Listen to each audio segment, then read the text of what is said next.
हर हर महादेव। आज है 9 फरवरी और आज के दिन प्रयागराज महाकुंभ का क्या माहौल है। भीड़ एक बार फिर से आ चुकी है। श्रद्धालुओं का जस्ता आप देख सकते हैं कि लगातार चल रहा है। जैसा कि आपको पता है आने वाले दिनों में 12 फरवरी को फिर से जो है कि अमृत स्नान है और उसी दिन माघ की पूर्णिमा है, जिसके अवसर पर करीब करोड़ों लोग यहाँ पर स्नान करेंगे। तो आइए इस वीडियो में आपको बताते हैं कि क्या आप भी आ सकते हैं। फिलहाल क्या स्थिति है प्रयागराज महाकुंभ की, और यदि आप महाकुंभ में आते हैं तो आप कहाँ पर स्नान करेंगे, संगम घाट तक कैसे पहुंचेंगे और कैसे वहां पर फ्री में भोजन कर पाएंगे और रहने की क्या सुविधा है, कैसे आपको जन आश्रय मिल सकता है।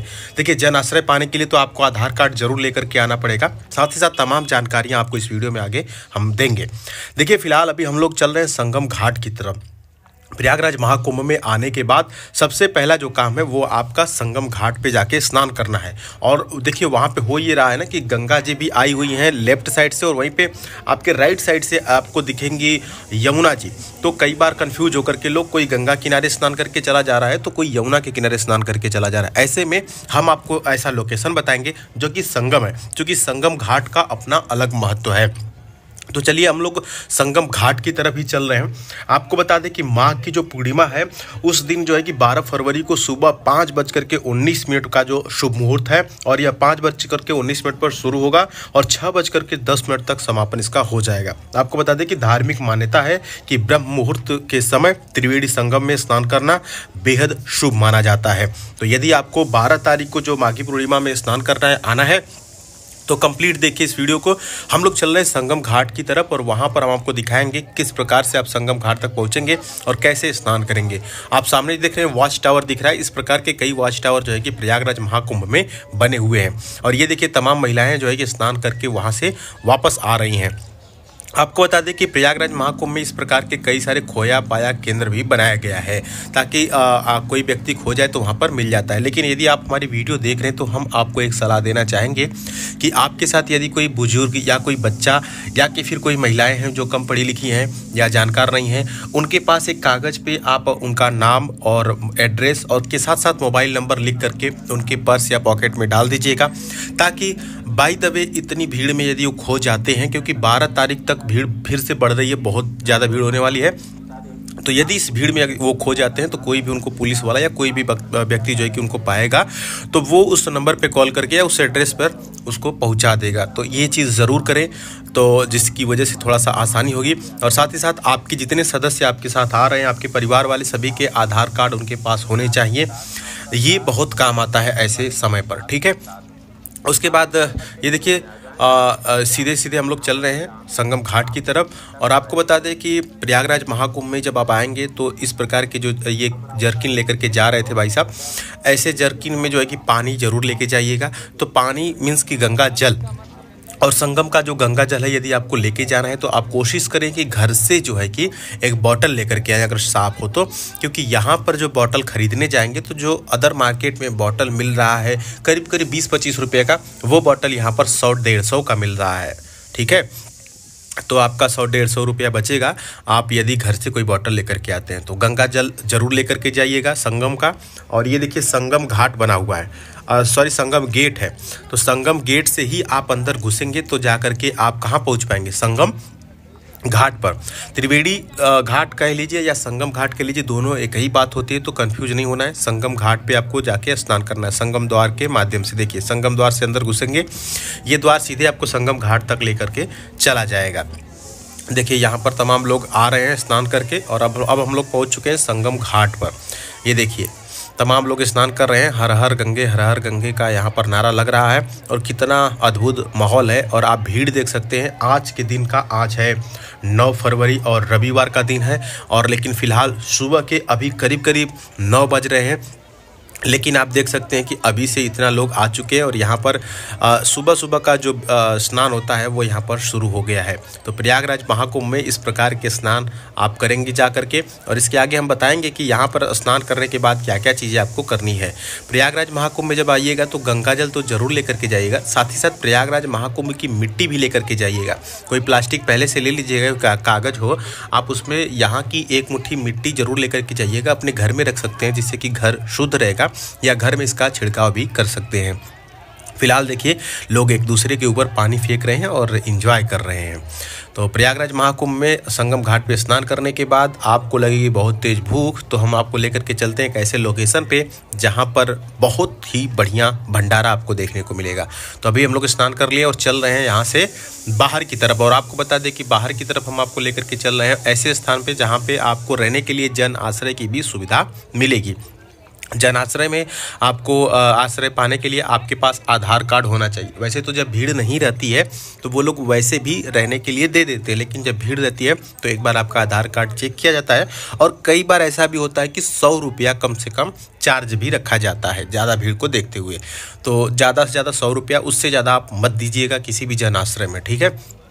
और एक चीज़ और, जो 29 जनवरी को जो घटना हुई थी वो इसलिए हुई थी क्योंकि वहाँ पर घाट के किनारे बहुत लोग सोए हुए थे। तो इस बात का ज़रूर ध्यान दीजिएगा कि वहाँ पर फील्ड में कहीं भी बिछा करके सोने की कोशिश मत कीजिएगा, ठीक है। कहीं भी वहाँ पे सोना नहीं है, जब तक आप हैं तब तक वहाँ पर जागते रहिए, ठीक है। जागते रहेंगे तो कोई भी समस्या होगी तो आपको पता रहेगा, ठीक है।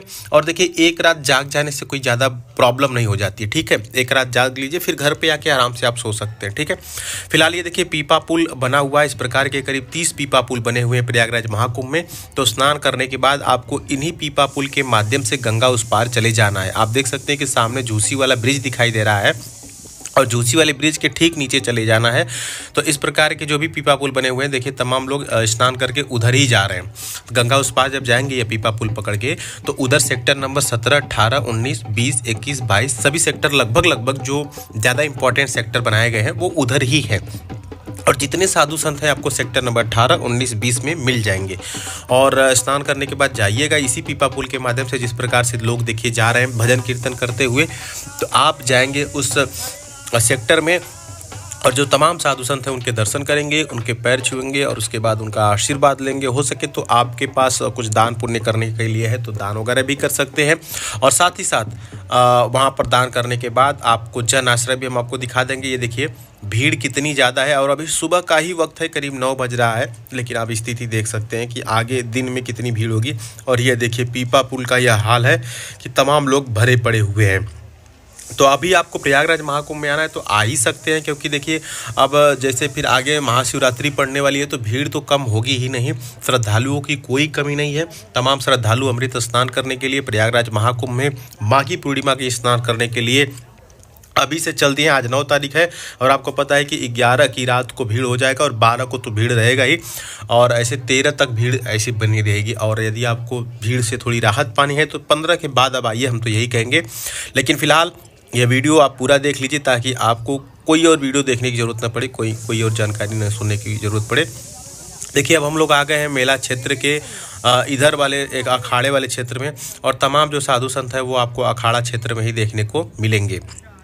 तो देखिए प्रयागराज में यदि कुछ भी आप खरीदने जाएंगे तो बहुत ज़्यादा महंगा मिलेगा, क्योंकि यहाँ पर जो लोग भी दुकानें लगाए हैं उनको कमीशन भी देना पड़ता है। सच्चाई तो यही है, जिसकी वजह से उनका जो सामान है वो महंगा हो जाता है। तो ज़्यादा इसमें ख़रीदारी करने की आप कोशिश मत करिएगा, नहीं तो बहुत पैसे जाएंगे। और देखिए अब हम लोग आ चुके हैं इस वाले एरिया में। यहाँ पर हम आपको दिखाएंगे जन आश्रय। जन आश्रय में आप आधार कार्ड दिखा करके वहाँ पर आराम से एक चारपाई मिलेगी और एक वहाँ पे गद्दा मिलेगा जिस पे आप सो सकते हैं। वैसे तो ठंडी कम हो गई है, लेकिन रात में ओढ़ने के लिए आप एक शॉल घर से लेकर के आ सकते हैं, ठीक है। और इसी तरह से देखिए कितने लोग यहाँ पर जा रहे हैं स्नान करने के लिए बाजा वगैरह के साथ। तो इस प्रकार के लोग वहाँ पर आते रहते हैं, जो लोकल हैं और जो वहाँ पे कल्पवासी हैं, इस प्रकार के स्नान करते रहते हैं प्रयागराज महाकुंभ में। और यहाँ से जैसे ही आप आगे बढ़ेंगे, आपको ये देखिए हम आपको दिखाते हैं कैसा लोकेशन जहाँ पे आपको मिलेगा रहने के लिए रैन बसेरा। तो ये देखिए यहाँ से आप जैसे ही सेक्टर नंबर 18 में आएंगे, देखिए जन आश्रय स्थल बनाया गया है गंगा उस पार। और उसके बाद यहाँ पर चलिए अंदर देखते हैं क्या स्थिति बनी हुई है, यहाँ पर क्या कंडीशन है, कैसे लोग रह रहे हैं। तो ये देखिए फिलहाल जन आश्रय की स्थिति है, चूँकि भीड़ ज़्यादा है, कुछ लोग नीचे भी सोए हुए हैं और कुछ चारपाई यहाँ पर बिछाई गई है और इस पर एक फोम वाला गद्दा भी लगाया गया है। तो कुछ लोग गद्दे के ऊपर हैं, कुछ लोग नीचे भी हैं। इस प्रकार के कई जो है कि रैन बसेरे वहाँ पर बनाए गए हैं। तो जो भी आपको खाली मिलेगा उसमें आप जा कर के रह सकते हैं, लेकिन कोशिश ये करिएगा कि रहना न पड़े। कुछ इसी प्रकार से प्लानिंग करिएगा कि रात वगैरह में घर से निकलें दूरी के हिसाब से और आप टाइम से पहुँच जाएँ। ये देखिए त्रिवेणी माधव अन्य क्षेत्र जो है कि यहाँ पर भंडारा चल रहा है। तो यहाँ वाला जो भंडारा है इसमें आपको लाइन देखने को मिल रही है, लंबी लाइन। लेकिन एक ऐसे भंडारा में हम आपको लेकर के जाएंगे जहाँ पर लाइन नहीं लगानी पड़ेगी और जहाँ पर बैठा करके आपको बढ़िया से भोजन कराया जाएगा। चावल दाल पूड़ी सब्जी के साथ साथ आपको कढ़ी वगैरह भी मिलेगी और मिठाई भी मिलेगी। ऐसे भंडारे की हम बात कर रहे हैं जो कि सरदार जी के द्वारा चलाया जा रहा है। तो देखिए अभी हम लोग चल चुके हैं, ये झूसी वाला जो ब्रिज है उसके ठीक नीचे आ चुके हैं और इस समय हम लोग सेक्टर नंबर 19 में पहुंच चुके हैं। सेक्टर जो है एक दूसरे से सटे हुए हैं, तो आप जो है कि गंगा उस पार चले जाएगा। देखिए कांटे वाले बाबा भी हमको मिल गए इसी बीच और आप देख सकते हैं कि कांटा बिछा करके किस प्रकार से कांटे वाले बाबा यहाँ पर लेटे हुए हैं। लोग इनके ऊपर जो है कि पैसे बरसा रहे हैं और इनसे जैसे ही आगे बढ़ेंगे तो ये वाला आपको भंडारा देखने को मिलेगा। देखिए लग रहा है कि लोग होटल में बैठ करके थाली में यहाँ पे खाना खिलाया जाता है, पत्तल में नहीं। और थाली आपको धोना भी नहीं है, वो लोग पंजाबी लोग जो सरदार जी लोग हैं खुद ही थाली धोते हैं और बड़े अच्छे से धोते हैं। और उसके बाद देखिए कितना लोग एक साथ कम से कम 150-200 लोग खा सकते हैं, इतना बड़ा यहाँ पर कैंप है और सरदार जी के द्वारा जो है कि खाना सर्व किया जा रहा है। और काफ़ी साफ़ सफाई भी है, धूल अभी आपको नहीं दिख रही। इतना भीड़ होने के बावजूद भी आप देखिए नीचे कोई गंदगी नहीं दिखाई देगी। यहाँ पर जब आप खाने आएंगे तो आपको मिलेगा चावल, राजमा और उसके बाद छोला मिलेगा या दाल मिलेगी, उसके साथ कढ़ी मिलेगी और उसके साथ साथ जलेबी मिलेगी। और तमाम भोजन के साथ साथ जो लोग खाना नहीं खाना चाहते उनके लिए देखिए चाय की भी व्यवस्था बनाई गई है वहाँ पर। और एक चीज़ और है कि यहाँ पे जो रोटी मिलती है या पूड़ी मिलती है वो हाथ में दी जाती है। ऐसा इन लोगों का मानना है कि जो भोजन है ये देखिए साधुओं के लिए अलग ये व्यवस्था की है और आम लोगों के लिए यहाँ पर अलग व्यवस्था की है। इन लोगों का ऐसा मानना है कि जो रोटी होती है वो जो है कि प्रसाद होता है, वो अनाज है, तो इसलिए वो पत्तल में नहीं, थाली में नहीं फेंकते हैं, वो बल्कि हाथों में देते हैं। आप कई वीडियो में देख पा रहे होंगे ये हाथ में ही देते हैं, ठीक है। और उसके बाद खाना खाने के बाद इन लोगों का एक रिक्वेस्ट रहता है सरदार जी लोगों का कि भैया आप थाली में एक भी चावल का कण न छोड़ें, मतलब एक भी चावल का दाना न छोड़ें। खाना बर्बाद मत करें, फ्री का खाना है तो उतना ही ले जितना आप खा सकें। और खाना खाने के बाद आपको थाली रख करके धीरे सा निकल लेना। ये देखिए हाथ में कैसे रोटी दे रहे हैं, ठीक है। तो दोस्तों उम्मीद करते हैं कि आपको हमारी यह जानकारी पसंद आई होगी और चैनल पर नहीं तो ज़रूर सब्सक्राइब कर लीजिएगा और हमसे जुड़ जाइए। देखिए हम इस प्रकार के अपडेट आपको देते रहेंगे प्रयागराज महाकुंभ के साथ साथ देश दुनिया की तमाम जो चीज़ें हैं आप तक पहुंचाते रहेंगे। तो उम्मीद करते हैं कि मिलेंगे फिर अगली वीडियो में। तब तक के लिए हर हर महादेव कमेंट बॉक्स में ज़रूर लिख दीजिएगा, हर हर महादेव।